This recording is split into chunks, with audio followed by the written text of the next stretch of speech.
And these are the two males, freshly shed.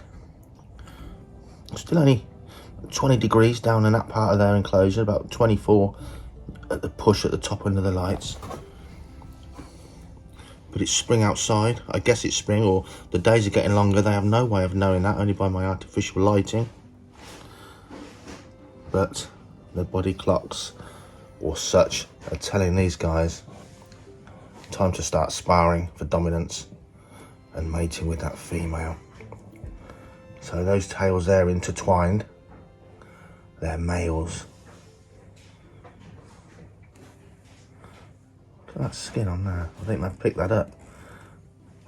How weird is that? Vietnamese blue beauty snakes. The breeding season has begun. Looks like the Kraken.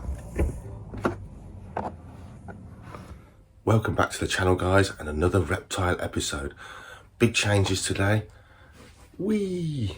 Look at the state of this place. Junk everywhere, because big changes today in the reptile room. Not only are we moving some of the reptiles around in different enclosures, which I do as things grow and change. It's always evolving. I don't sort of put a little snake in there and say, well, that's your home. Their enclosures change as they grow, whether they're on the off-site, in the off-site enclosures, or here in a reptile room. Stuff that's brumating is soon to be waking up, so I want to get some enclosures here ready for some of those, like the four-line snakes and the bull snakes. But also something new's coming. Something, not news, some news of something new is coming. I'll tell you about that when I'm done today, later on. Probably a little bit sweaty by then, a little bit scruffy than I am right now. I'll tell you about that then, and I'll tell you why it's coming, what it is, and I'll show you some of the changes that have happened in here, really to make space for that new animal. Catch you later. Lily's joined us, and first snakes to move are the two Brazilian rainbow boas. Absolutely stunning, but much more so in sunlight. Oh, bless you. Yeah, we've all got colds, bless her. Next up, the smallest of the blue beauty snakes, which actually she's starting to put some size on now. Her sister outgrew her and was a lot greedier when they were young. She's actually bred for 2 seasons. This girl, we've never mated her because she was too small, really. This year, she's big enough. We're not going to breed from her this year. Next year, when she's a lot bigger, then it'll be her turn. And to be honest, by then, she'll be in with the others. But she's been separated out for a year now, kept on her own,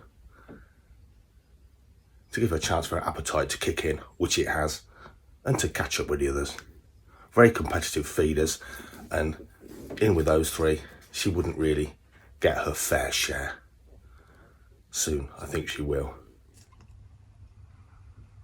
So we've gone for a little bit of a, I don't know, a cave design for the small blue beauty. But something's going to happen over the next 12 months. I have to have these enclosures utilitarian. I have to be able to get animals out without chasing them and upsetting them, or tearing down their enclosure and upsetting them every time I want to get them out and take them on an educational visit to schools.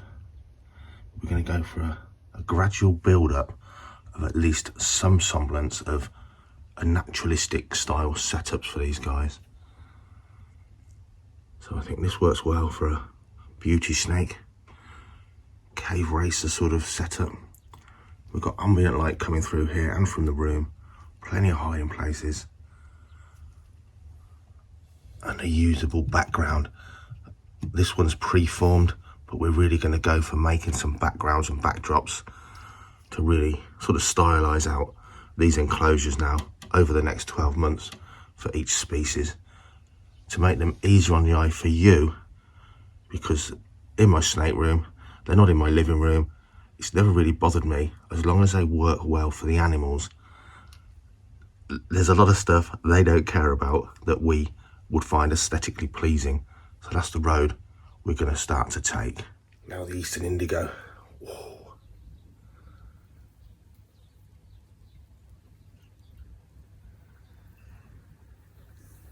Just beautiful.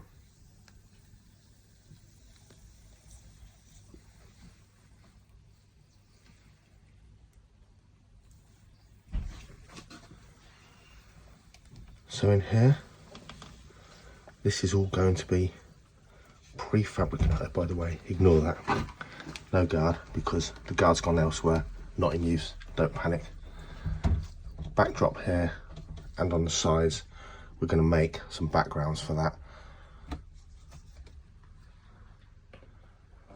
because it just looks naff. By the way, so we are using some hide boxes, semi-disguised, to keep the moisture in, because damp substrate, wooden vivariums, even if you silicone the sides, often it gives way to silicone here and there, and it blows the chipboard, the melamine. But really, even most snakes, even a lot of snakes from real arid areas, really need a slightly damp hide box. They don't live basking on dry, baked desert earth 24/7, even desert reptiles.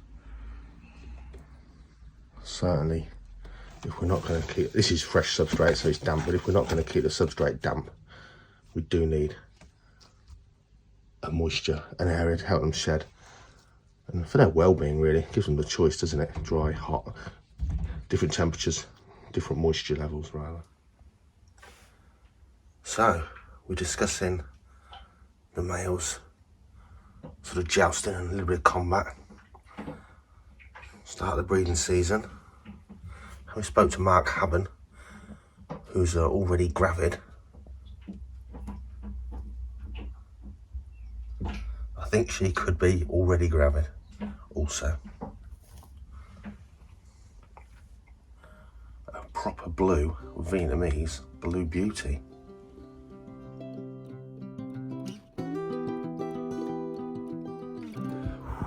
Okay, that's been an epic few hours. Lots of changes around.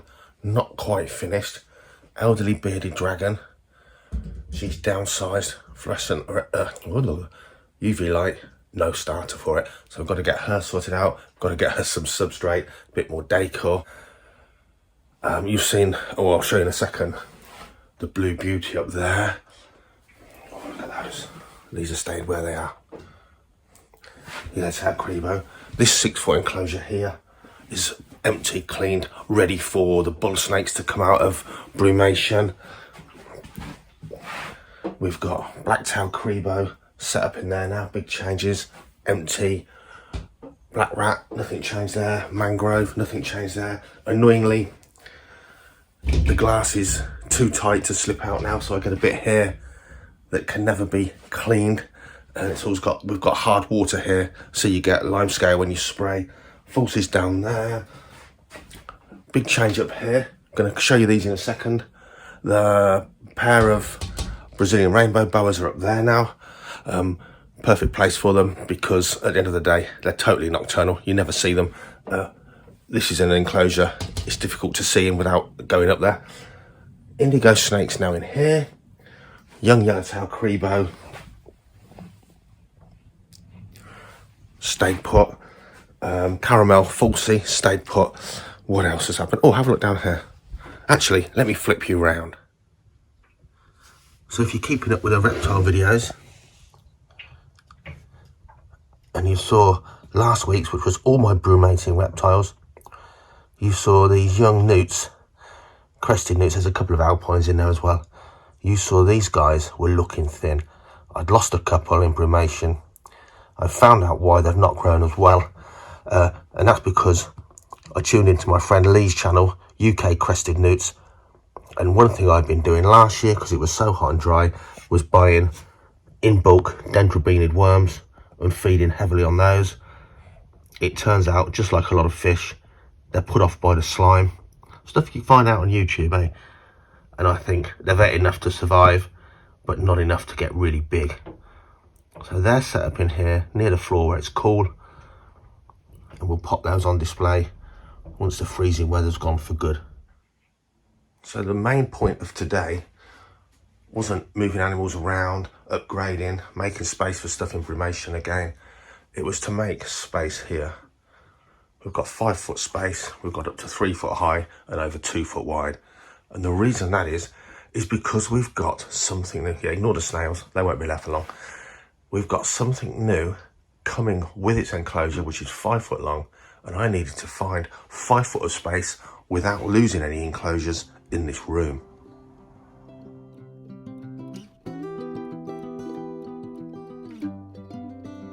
So this new snake, I'm not going to tell you what it is. I'm going to tell you, I can't remember which the first ever snake I bought was when I was a teenager.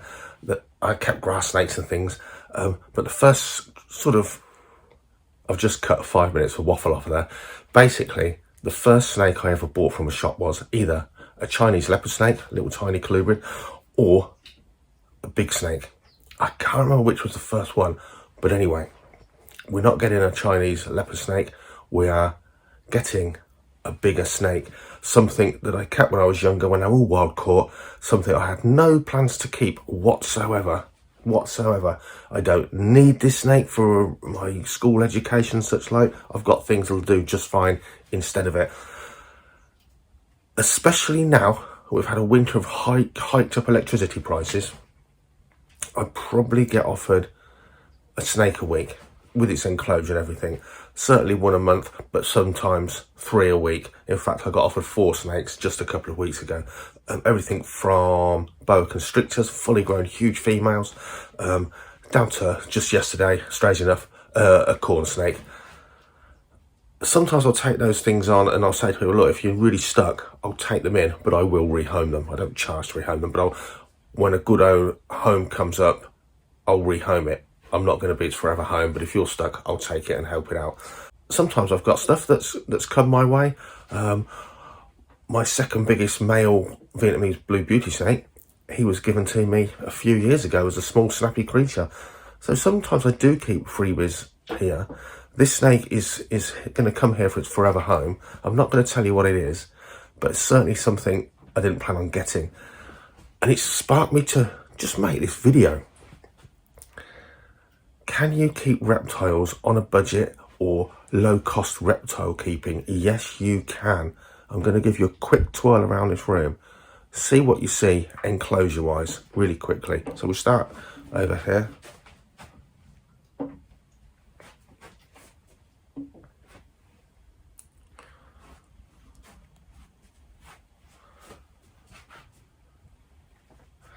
Okay, I'm going to just do something. 1, 2.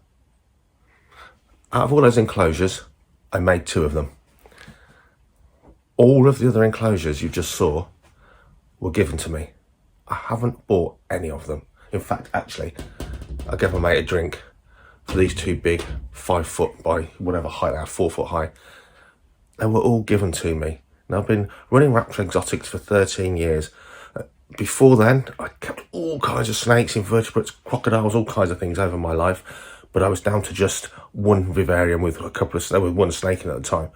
In that 13 years, I have turned away so many enclosures and so many reptiles. I've got others in storage, enclosures, not reptiles.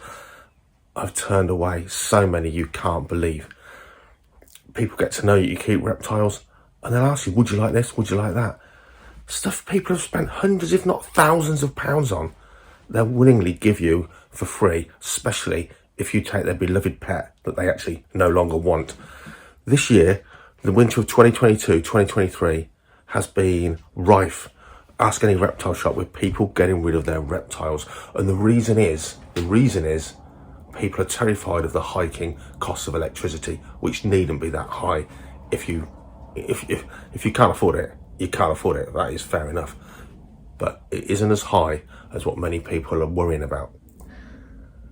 I'm also going to show you how you can make much bigger enclosures for your animals as they grow. Bear in mind, this is my reptile room. It's not on show in my living room. Possibly doesn't have to be as aesthetically good as what it is. You can do a better job is what I'm trying to say. But I'm going to show you how you can make much bigger enclosures and give your animals much bigger floor space in different ways without buying 6 or 8 foot by 2 foot or whatever enclosures. So I'm going to flip you around again. A low cost way of increasing the size, especially if people are giving you stuff essentially for free. So first off, go to a DIY store, buy some melamine, get the 80mm if you're going to stack it high, whoa, but buy some melamine, build yourself an enclosure. eBay, you can get the glass one, it's dead cheap. Go to your local glaziers and get the glass cut to size. Straight off, you can make yourself quite a large enclosure, and to be honest, you can make it look pretty good. How can you increase the floor space? Well, here's one way, and you'll see this in others. Put a shelf in. Here's a little shelf up here, and it means these yellowtails can get a bit nearer the light, and actually it's warmer up there too if they want that. You can put a shelf in, it can be bigger.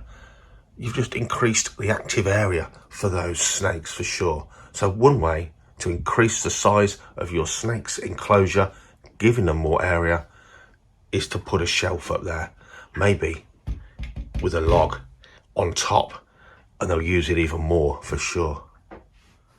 Have a look at these. This is my pair of black-headed pythons. They're cohabiting at the moment.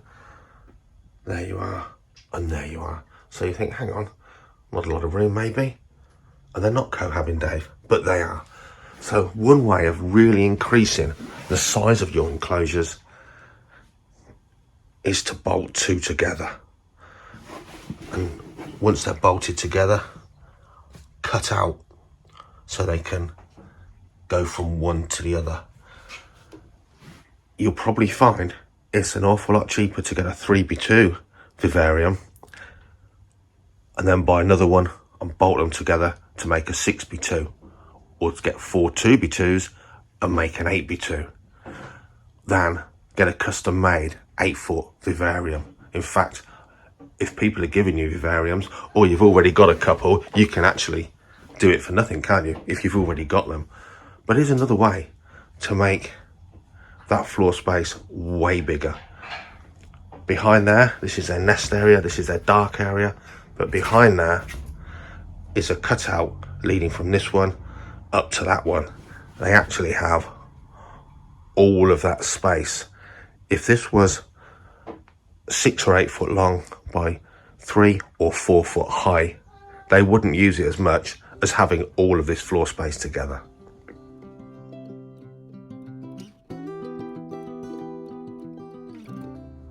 So perfect place for the Brazilian rainbow boas. They were cohab once upon a time, and they are going to be now they're bigger, and we'll see how they get on.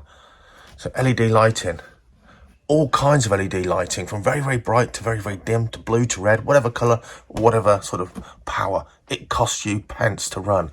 Don't worry about lighting if you're using LEDs when it's on your electricity bill. So we've got up here, you can make hides out of anything.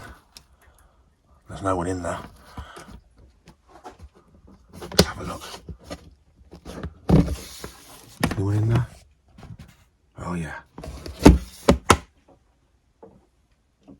They've now got an 8 by 2 foot enclosure, but it's only 4 foot long, because here we've got a hole cut in. It's a 4x2 viv, divided in half. You can use a bit of melamine or whatever you like. We've got plastic here.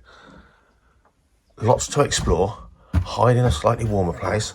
Hide down here, water bowl, coir. The only thing is, guys, I like to keep my substrate, my coir substrate, slightly damp. Certainly for the younger snakes, not so much for the big colubrid, because we need it absorbent. And if it's going to be bone dry, even for a big colubrid snake, and especially for things like rainbow boas, make sure you've got a very nice damp hide, because rainbow boas really do like a moist substrate. But what happens is, of course, if you're using a melamine or wooden vivarium, even if you've sealed the inside well with silicone, often a bit will peel off, moisture will get in, you'll get capillary action, and unfortunately then you'll blow the chipboard. I'll show you what I mean.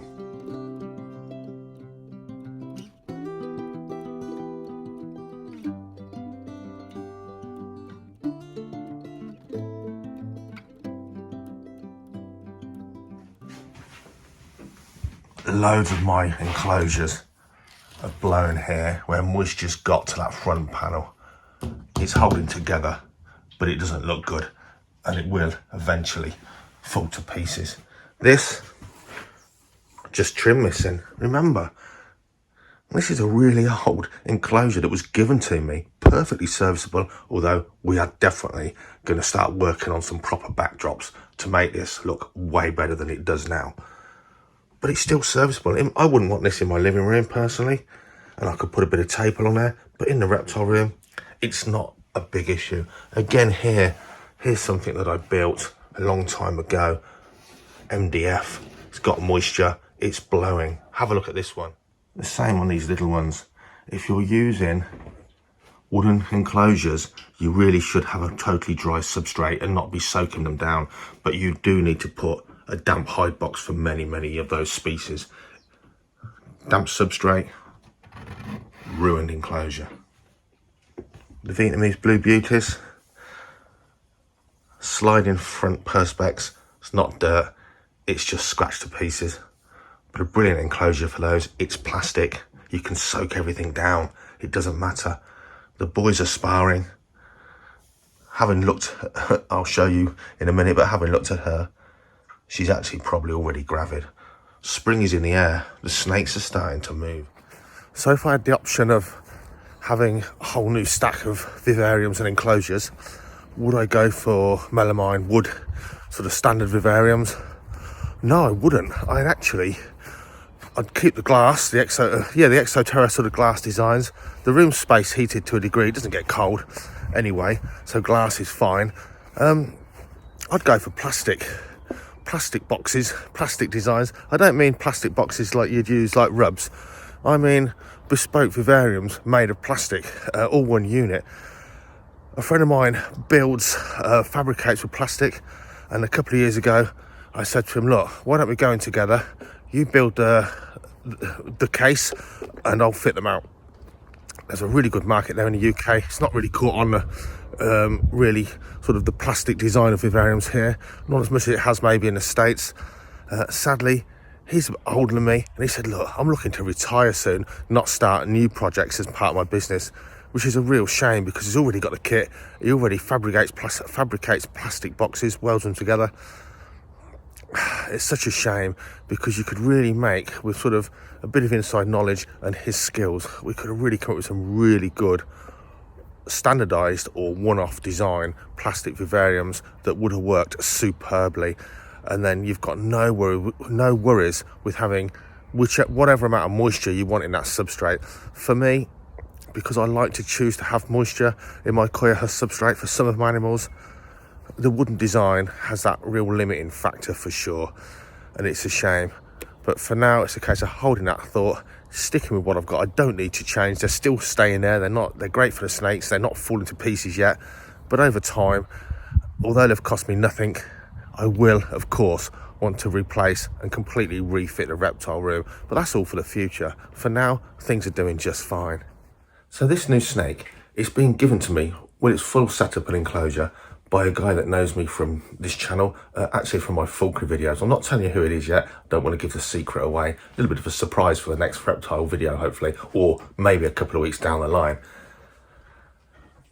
Have a think about your reptile keeping. Don't just cut your losses and get rid of all your lovely, amazing reptiles and amphibians because the electricity prices are hiking.